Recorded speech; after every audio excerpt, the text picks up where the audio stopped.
જેમણે પોતાના જીવનની અંદર રાગની રોશની દૂર કરી અને રત્નાત્રયની રોશનીને પ્રાપ્ત કરી છે, જેમણે પોતાના જીવનની અંદરથી અજ્ઞાન રૂપી અંધેરા અવલેચી સમ્યક્ત રૂપી કેવળ જ્ઞાનનો પ્રકાશ જેમણે પાથરી દીધો છે, જેમણે પોતાના જીવનની અંદરથી મિથ્યાત્વના મળને દૂર કરી અને સમ્યક્ત્વના કમળને ખીલવ્યા છે, એવા અનંત અનંત ઉપકારી આ ચરમ તીર્થંકર ભગવાન મહાવીર સ્વામીના ચરણ કમળમાં ભાવપૂર્વક કોશિશ કરી. આ વિતરાગ પરમાત્માએ આ સારા જગતના જીવના હિત અને કલ્યાણને અર્થે, આ જગત જીવના ઉદ્ધાર અને સમુદ્ધારને અર્થે આ સુંદર મજાની સાધના અને આરાધનાનો માર્ગ આપણને બતાવ્યો. આજે આ આઈમ્બિલની શાશ્વત હોળીનો દિવસ આપણી પાસેથી કેટલા દિવસ પસાર થઈ ગયા? આ પાંચ દિવસ પસાર થઈ ગયા. પંચ પરમેશ્વરી ભગવાનના દિવસો પસાર થયા અને આજે શરૂઆત થાય છે ધર્મના દિવસોની. આ જ્ઞાન દર્શન ચારિત્ર અને તપની આરાધના કરવા માટે આજનો દિવસ એટલે નમો દંસરસ. તમને બધાને એમ થશે કે આજ નમો નારસ કેમ ન લીધું ને દંસરસ લીધું? રીઝન ની ખબર કોઈને?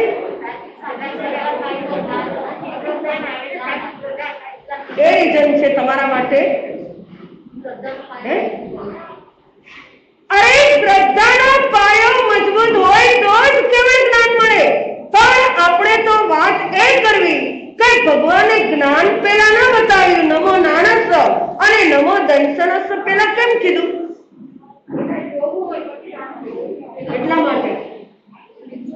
એટલા માટે દંસનસ લીધું, જોવા અને જાણવા માટે. કોના માટે?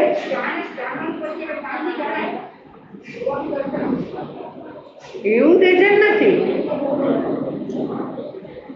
નમો દંસનસ પેલા શા માટે? તો કહેવાય કે જે જીવાત્મા સિદ્ધ ગતિ પ્રાપ્ત કરી ગયા એવા સિદ્ધ ભગવાનને પેલા નમો દંસનસ અને પછી નાનસ. પેલા એમને સમયે દર્શનનો ઉપયોગ હોય અને ત્યાર પછી જ્ઞાનનો ઉપયોગ, અને આપણા માટે નમો નાનસ પેલા અને દંસનસ પછી. એમ ભગવાને અહીંયા નમો દંસનસ એટલે દર્શન, દર્શન એટલે જોવું અને દર્શન એટલે શ્રદ્ધા. શું કીધું? જીવાત્માને જ્યાં સુધી શ્રદ્ધા નહીં આવે ને ત્યાં સુધી એક પણ પદની પ્રાપ્તિ થશે નહીં. આપણા જીવનની અંદર શ્રદ્ધા મજબૂત હોવી જ જોઈએ, કારણ નહીં હોય ને ત્યાં સુધી જીવાત્માની સિદ્ધ ગતિની પ્રાપ્તિ થવાની નથી. અરે કહેવાય કે એકડા વિનાના મીંડાની કોઈ કિંમત નથી.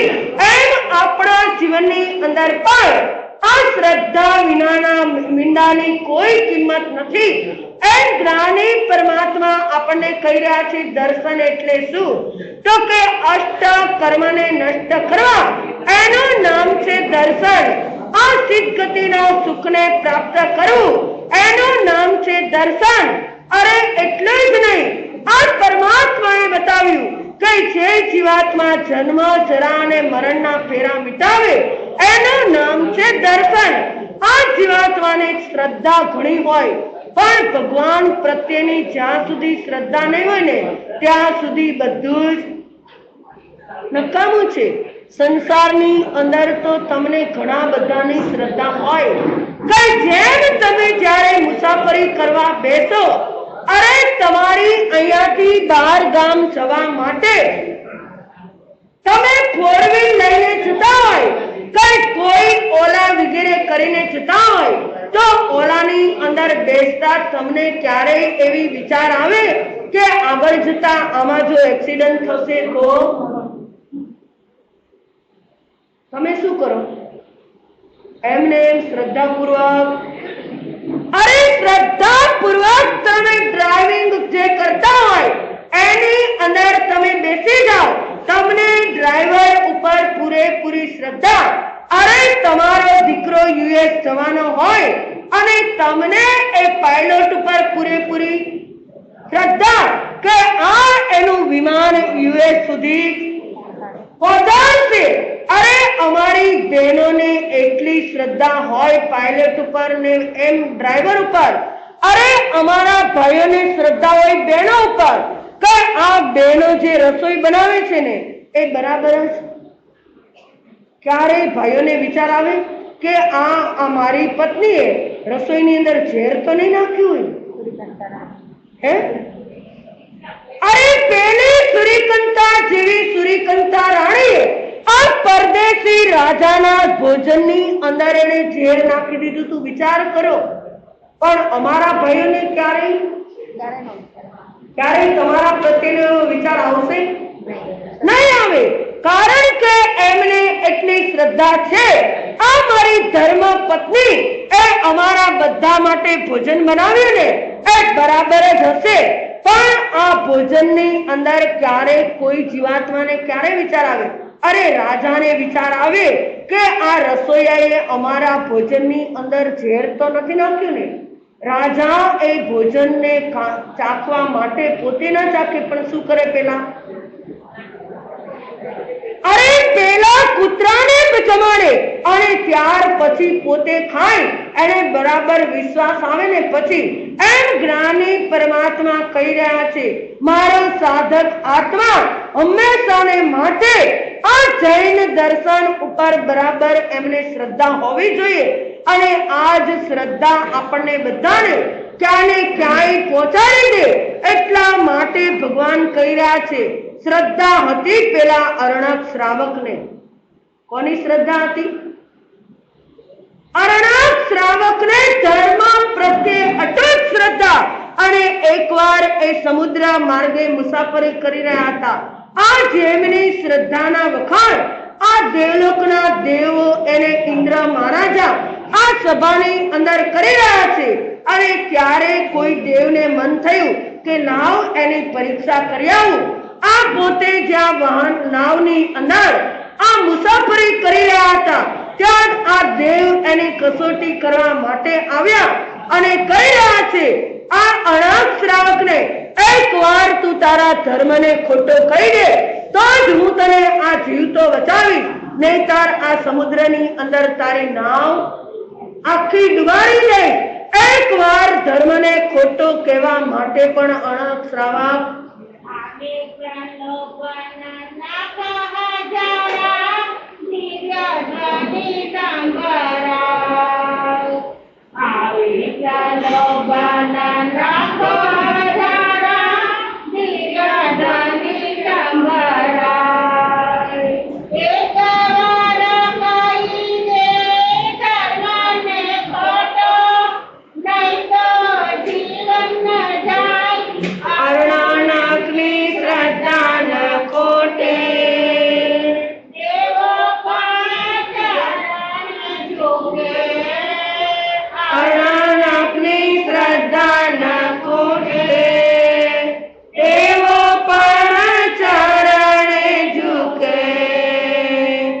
અપાણે વરસે મેઘની ધારા આશ્રમને અંકાર મેરું કડીએ કંપવા લાગે વીજળીનો ઝબકાર સંકીર્તિ ધર્મના મુકે જ્ઞાનીનો ખમીર ના ફૂટે સંકીર્તિ ધર્મના મુકે જ્ઞાનીનો ખમીર ના ફૂટે. શું કીધું? આ અર્ણક જેવા અર્ણક શ્રાવકને જ્યારે દેવ કહેવા માટે આવ્યા એકવાર ધર્મને ખોટો કહીને અને નહીતર અહીંયા ને અહીંયા તારી નામ ડુબાડી લે અને છતાંય અર્ણક જેવા અર્ણક શ્રાવકે આ ધર્મને ખોટો કીધું તો અને આપણને કોઈ પરીક્ષા કરવા આવે તો આપણે તો કહી દઈએ ધર્મ ખોટો કે આપણો જીવ જાય એ સાચું. હે આપણે ધર્મ ખોટો કહીએ એ સાચું કે આપણો જીવ જાય એ સાચું? અરે આ ધર્મની ખાતર પણ અર્ણક જેવા અર્ણક શ્રાવકે આ શ્રદ્ધા એમની અડગ હતી.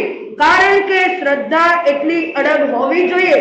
કહેવાય છે કે જેમ સરોવરની શોભા એ પાણીથી છે, અરે ફૂલની શોભા એ એમની સુગંધથી છે, આ ભોજનની શોભા એ નમકથી છે. અરે એટલું જ નહીં, ઐરાવત હાથીની શોભા એની અંબાડીથી છે. એમ જ્ઞાની પરમાત્મા કહી રહ્યા છે કે મનુષ્યની શોભા એમની શ્રદ્ધાથી છે. કેનાથી? શ્રદ્ધા વગરનું જીવન જેમ નકામું છે, પાયા વગરના ઇમારતની કોઈ કિંમત નથી, અરે ખેતી વગરના વાડની કોઈ કિંમત નથી, એમ આ જીવાત્માના જીવનની અંદર પણ આ શ્રદ્ધા એટલી મજબૂત જોઈએ. અને શ્રદ્ધા હોય તો જ જીવાત્મા આગળના એક એક સ્ટેપ એક એક પગથિયા ચડી શકે. એટલા માટે એકવાર ઇન્દ્ર મહારાજાએ આ દેવલોકની સભાની અંદર એકવાર સુલસાની શ્રદ્ધાના વખાણ કર્યા. શું કર્યું? જો શ્રદ્ધા જોવી હોય તો તમે સુલસાની શ્રદ્ધા જોઈ લો. આ દેવલોકના દેવો પણ ઘણીવાર એવું હોય કે અમારા વખાણ ન કર્યા અને આ ઇન્દ્ર મહારાજાએ આ દેવલોકની સભાની અંદર મનુષ્યના વખાણ કરે. ચાલ હું જઈ અને એની પરીક્ષા કરું. હરિણ ગમેશી દેવ એ પોતે આ પૃથ્વીના પટાંગણ ઉપર એ સાધુનું રૂપ લઈ અને આ કહેવાય મગધ દેશના રાજા શ્રેણિકની રાજધાનીની અંદર આ નાગગાટા પતિ અને એની પત્ની સુલસા એને ત્યાં આવે છે. અને ત્યાં આવી અને સુલસાને જોયા. અરે આ નાગગાઠાપતિ પણ કેવા રામ જેવા પવિત્ર હતા, કૃષ્ણ જેવા ચારિત્રવાન હતા, અરે ભીમ જેવા શક્તિશાળી એવા નાગગાઠાપતિની પત્ની આ સુલસા એવી સતી આ જેમણે ભગવાન મહાવીર પ્રત્યેની અતૂટ શ્રદ્ધા. અરે એકવાર આ ગામને નબાર આ ત્રણ રૂપ કરી આ બ્રહ્મા વિષ્ણુ અને મહેશનું રૂપ કરી અને એને કીધું કે 24માં તીર્થંકર પધારી રહ્યા છે અને ચાલો આખું ગામ ઉમટી અને આપણે એમના દર્શન કરવા માટે જઈ. આખું ગામ ગયું પણ કોણ ના આવ્યું? સુલસા ના આવી. કારણ કે સુલસાને ભગવાન મહાવીર પ્રત્યેની અતૂટ શ્રદ્ધા હતી. જો મારા ભગવાન મારા ગામની અંદર પધારતા હોય તો મને મારા શરીરની અંદર સ્ફુરણા થયા વગર જાય નહીં. અને આમ એ ગઈ નહીં પણ આ બાજુ આ આખા ગામની અંદર અનેક લોકો આવ્યા. આ સુલસા ન આવી ત્યારે આ પોતે ભગવાન જેવા ભગવાને એકવાર એને સમાચાર મોકલવા પડ્યા કે સુલસાને મારો ધર્મ સંદેશ કહેજો. અહીંયા પણ આ હરિણ ગમેશી દેવ આ સુલસાની શ્રદ્ધાના વખાણ સાંભળી એમની પરીક્ષા કરવા માટે આ સાધુનું રૂપ લઈ અને આ હરિણ ગમેશી દેવ એ સુલસાને ત્યાં આવ્યા. અને આ સુલસા જોઈ આવો ભાવથી કહી રહી છે, મુનિરાજ પધારો પધારો. આજે મારે ત્યાં સોનાનો સૂરજ ઉગ્યો અને આજે મને લાભ થયો છે. બોલો આપને શેનો ખપ છે?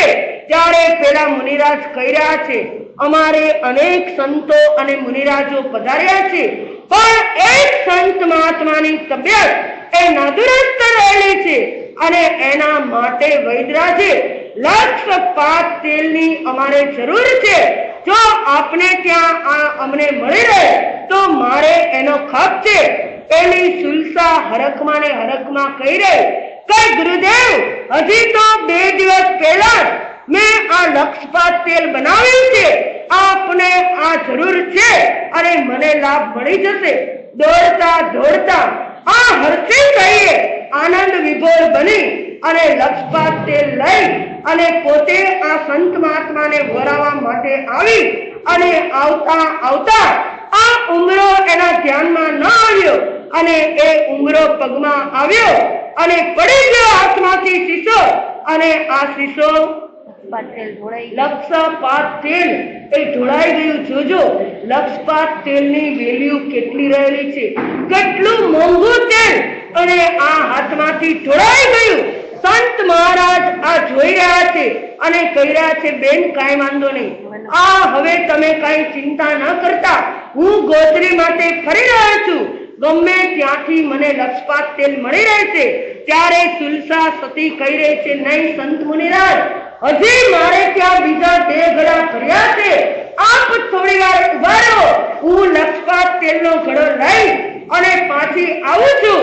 અને પાછી સુલસા અંદર ગઈ અને હાથની અંદર એમણે બીજો ઘડો લક્ષપાત તેલનો લીધો અને લઈ અને આ પોતે આવી રહી છે હરખતા હૈયે, અને જ્યાં તેલ ઢોળાયેલું હતું ત્યાં પહોંચી અને એનો પગ લપસી ગયો અને બીજો ઘડો પણ હાથમાંથી પડી અને આ ફૂટી ગયો, ઢોળાઈ ગયો.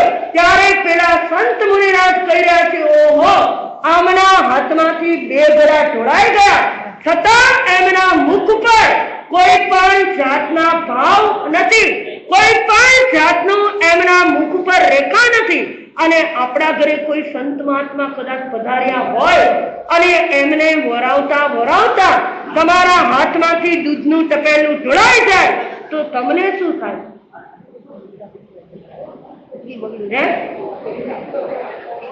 અરે કેટલાય એવી માન્યતા હોય વડીલોની કે દૂધ ઢોળાય તો અપશુકન કહેવાય, દૂધ ઢોળાય તો આજનો દિવસ આપણો ખરાબ જશે, બગડી ગયો, આવો વિચાર કરે.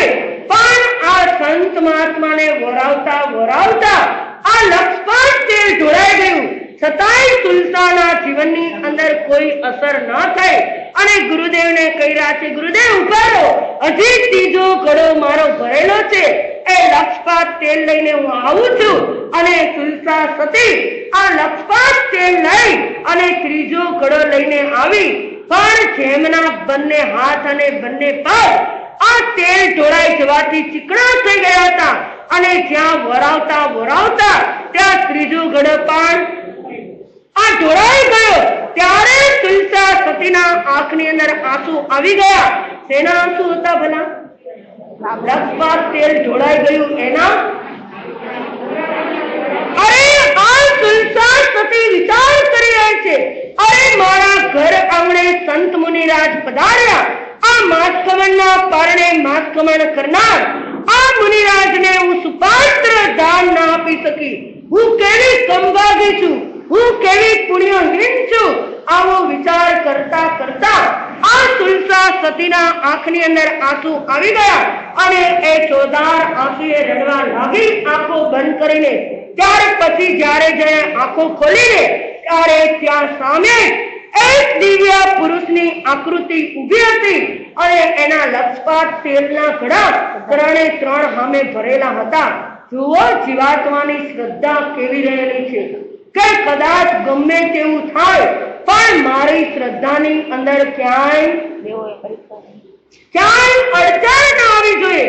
આ દેવોએ એમની પરીક્ષા કરવા માટે આ હરિણ ગમેતી દેવ આવ્યા હતા. એ હરિણ ગમેતી દેવ કહી રહ્યા છે, સુલતા સતી આપને ધન્યવાદ છે, આપની શ્રદ્ધાને ધન્યવાદ છે, આપણા આ સંતો પ્રત્યેના વરાવના ભાવને અહોભાવને ધન્યવાદ આપીએ છીએ, કારણ કે ઇન્દ્ર મહારાજાએ આ તમારી ભક્તિના, આ તમારી શ્રદ્ધાના જે દેવલોકની અંદર વખાણ કર્યા હતા એ મુજબ આપ બરાબર છો. હું આપની પરીક્ષા કરવા માટે આવ્યો હતો, પણ આ પરીક્ષામાં તમે પાસ થઈ ગયા અને હવે હું જાઉં છું. આપની શ્રદ્ધાને હું વંદન કરું છું. જો જીવાત્માને એક એક વસ્તુ પર કેટલી શ્રદ્ધા હોય એવી શ્રદ્ધા હતી તેની સબરીને ભગવાન રામ પ્રત્યેની. જ્યારે રામ એના ઘરે પધારશે એવો વિચાર કરી અને સબરી આ જંગલની અંદર રોજ આ પોતે બોર ચાકી અને પડિયાની અંદર આ મીઠા મીઠા બોર ભેગા કરતી અને ખાટા ખાટા બોર બધા ફેંકી દેતી હતી. પણ એના મનની અંદર રોજ એમ કે એક દિવસ તો રામ મારા ઘેર આવશે આવશે ને આવશે. આવી રાહ જોતી એવી સબરી પણ એક દિવસ એમનો પણ યોગ થઈ ગયો અને ખુદ રામ જેવા રામ પણ સબરીને ત્યાં પહોંચી ગયા. મારી ઝૂંપડીએ ક્યારે રામજી પધારે, મારી ઝૂંપડીએ ક્યારે રામજી પધારે, ઉગારે રામજી પધારી આવે મુજને ઉગારે, મારી ઝૂંપડીએ ક્યારે રામજી પધારે. મીઠા મીઠા બોલ જાવી પડુયા મારા, મીઠા મીઠા બોલ જાવી પડુયા મારા, આંખે દેખાય નહીં તેથી તો જાગ્યા, આંખે દેખાય નહીં તેથી મેં તો જાગ્યા.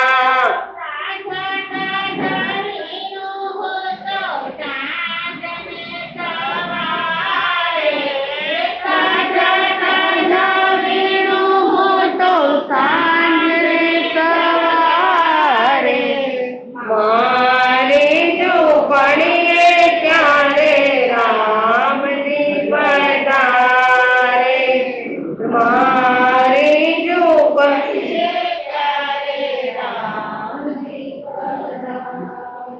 શું વિચાર કરતી આ સબરી જેવી સબરીને પણ રામ પ્રત્યેની અટૂટ શ્રદ્ધા અને આ જ શ્રદ્ધાના કારણે ખુદ ભગવાન જેવા ભગવાનને પણ ક્યાં જવું પડ્યું? આ સબરીના દ્વારે જવું પડ્યું. અને એમને પણ એટલી શ્રદ્ધા, એવી શ્રદ્ધા આપણા બધાના જીવનની અંદર પણ હોવી જ જોઈએ. અને જ્યારે શ્રદ્ધા આવશે ત્યારે જીવાત્માને સમ્યક દર્શનની પ્રાપ્તિ થશે. અને આ સમ્યક દર્શન ક્યારે પ્રાપ્ત થાય ભલા? જ્યારે જીવાત્માના જીવનની અંદરથી સાત પ્રકૃતિનો ક્ષય ઉપશાંતિ ક્ષયક્ષમ થાય ત્યારે જીવાત્માને આ સમ્યક દર્શનની પ્રાપ્તિ થાય. અને સમ્યક દર્શનની પ્રાપ્તિ થયા પછી આ જીવાત્માને સાત લાભ થાય. કેટલા લાભ થાય? કયા લાભ હશે? ખ્યાલ છે કોઈને?